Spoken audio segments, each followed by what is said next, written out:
भिरिया रोड में फारूकी आजम चौक ते शहरिन जो कब्जा माफिया खिलाफ एहतजाजी मुजाहरो। रोड ब्लॉक भिरिया रोड रेती मोहल्ला वासी शहरिन सलीम कुरैशी गुलाम रसूल गाहे जो एबियन जी अगवाड़ी में एहतजाज किया।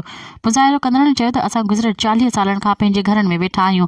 बिना जवाज़ असांजे घरनि में प्लॉटनि ते कब्जा माफिया जो अगवान अला बख्शी शर्ट ज़बरदस्ती हथियारनि जे ज़ोर ते कब्ज़ो करे रहिया आहिनि।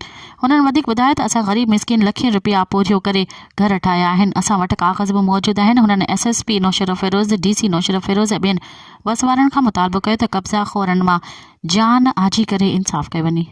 कानूनी कार्रवाई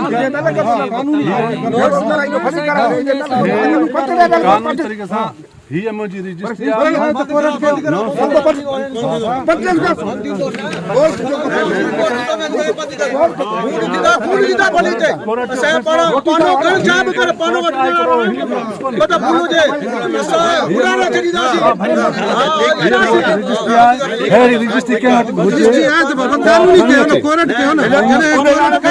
ताला भरी घर में बैठ रहा तो सबर क्या ना भाई का ताला भरी घर में बैठ रहा थे मारू केले यो को भी एरो सबूत कोने हिन जो ता करो फोड़ू कानूनी कार्रवाई तो कोर्ट के न साहब भाई के घर में अदा तव्हां जो नालो छा हो?